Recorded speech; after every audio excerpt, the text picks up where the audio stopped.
What's going on, guys and gals? CheFPV, Troy, Zero Ground FPV, and of course Team B Rotor these days. We got the Taranis, the FrsKy Taranis in front of us today, and I wanted to show you all what I've done to my radio to make it, I guess, what I would consider just more friendly and kind of just manageable in packing up and in just handling. Basically, what I'm getting at here is, your Taranis typically has so many switches. Mine actually already has a couple pulled off, which I'm about to show you. So all those switches, I don't use them. And the more I've been setting people's radios up and things like that, and then you get to the field and you realize your radio looks like everybody else's, I didn't want to paint it because it's a pain in the butt to get everything taken off and put back on. But I wanted to kind of differentiate mine as well as just make my radio feel a little lighter, if that makes sense. So what I did was I removed some switches.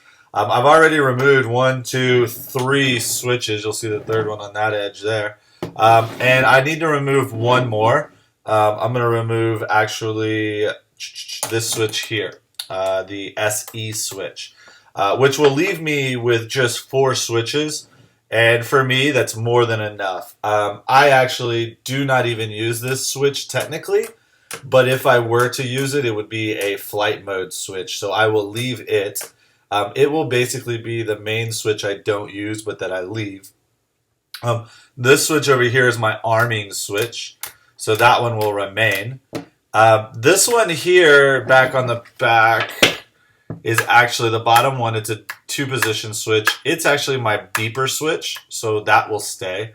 And then I have the momentary switch that I will keep where it is, and that actually resets my timers.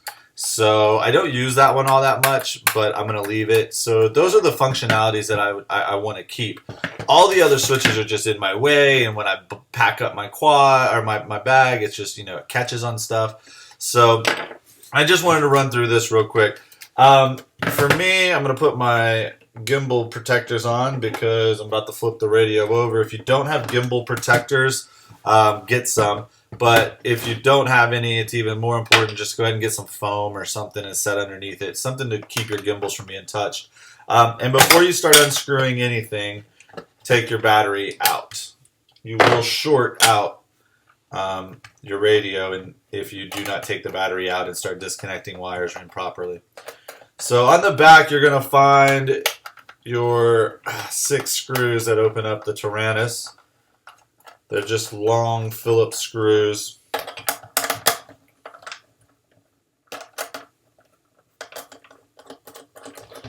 I don't even pull them all the way out. I just literally will loosen them. They'll fall out in a second whenever I open this thing up. But the reason I've already removed a couple switches is to remove a couple of them, you do have to get in and kind of tweak the harness and kind of pull around. There's a couple options. You could cut all the harnesses open and get the zip ties off and then re-zip tie them later. For me, I found that it was much easier to actually disconnect the pins out of the headers and just pull the wires through. So we have all of our screws off, so we'll go ahead and pull the radio apart. Now, when I dump it over, it's going to knock the screws out. So there's your Taranis inside. These cables here can be disconnected if you want to separate it off. For me, I'm not going to separate it. There's no need to. The one switch that I was left to remaining pull was the one that actually already kind of fell free. So a couple of notes. You'll notice in here when you first open it, take a picture if you have to, man, but the top wire is brown. The top of the radio wire is always going to be brown when going, except for on the back side, it's at the bottom. But on the front side, all the switches are brown facing up. And that's how you get the position throw correctly. So, anywho, so we've got all this. Oh, I was disconnected a little bit. That's weird. So to get the switches out, you'll find the switch you want to remove, this one. Now, again, it's simple and easy. You could go through, just clip the wire and pull it, or you could clip these and just, pull it that way. But for me, what I did was I'll just pull the entire cable that it's attached to out. And then I'm going to trace this thing back to where it is. So it's this one. Hold on. Yep, it's this one here, which puts it as yep, the first set of pins here. So we're going to remove these first set of pins. And to do that, you just use a flathead screwdriver is perfect, or X-Acto knife. You just pry up the 3-pin holding tabs, and then they just pull right out. There you go. So I've got those 3 pulled free now. Now I will untwist them out of the harness. And here's where they get tricky. You just pull them one at a time through your zip ties until you get one through, and then you get the rest will pull free.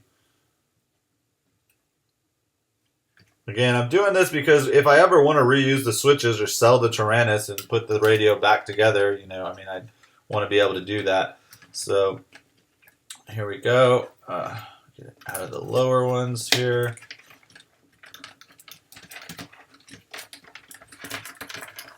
All right, so we got our switch free. Everything else is in place. While we're here, we'll tighten up a couple. There we go. Double check all of our plugs. Plug this plug back in. Obviously, it needs to be plugged back in. Otherwise, your switches won't work. And so if you do that for all the switches you don't need, you now have a nice cleaned up, buttoned up kind of Taranis, right? So now my radio, we go back together.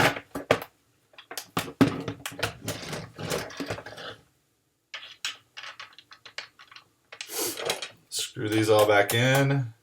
And I'm going to show you what I use to plug the holes. So I went to Home Depot and I looked around and I was looking for a very specific product that I thought I knew I could find there.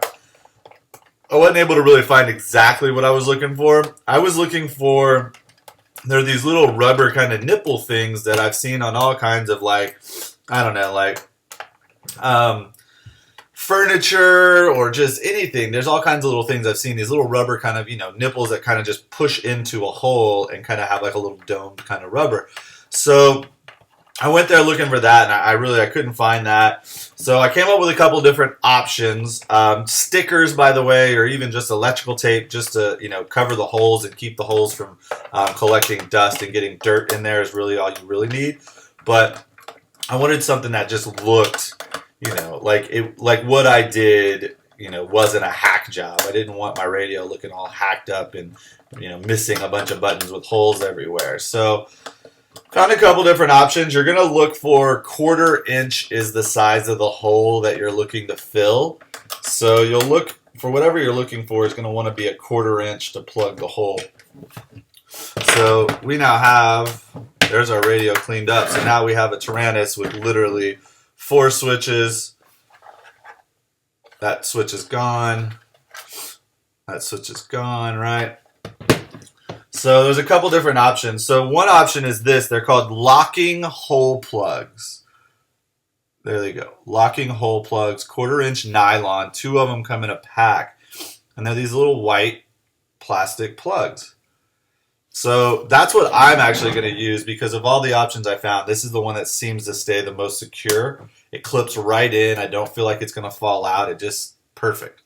Now, if I wanted, I could obviously paint those or use some sort of paint pen or a marker and color them. For me, I don't really care, right? So I've got 2 of them plugged those holes. I've got 2 of them plugged in those 2 holes. So I've now cut the switches in half, the number of switches on my radio. And now I can hold my radio here, and I don't have to worry about those switches that I don't use. I can actually have access still here. So I did this again also so I could start maybe trying to do the whole claw pinch thing. I want to try that. But all these excess switches, these 2 mainly, were in my way. So that's how I'm doing it. The other option, by the way, on filling holes, here's some 1/4 inch metal plugs. They're a little flatter. And once they kind of compress and get in there, if they're a little too compressed, they fall right back out. So I just wasn't, I don't know, I just didn't really like these. They don't look bad, but I'll show you one. What I mean is they don't stay in very well. That one does, actually. Of course that one will. So, well, I mean, there you go. There's one. Silver plug. So you could use that too. Whatever your choice is. I actually, now that I do that one. No, see, it pulls right back out is my problem. Like, it just touches. This one, it clips in, and I had to literally, like, get my fingernail in there to get it out. So for me, it's a little lower profile. There you go, guys. Fly safe, fly smart. Just fly. Peace.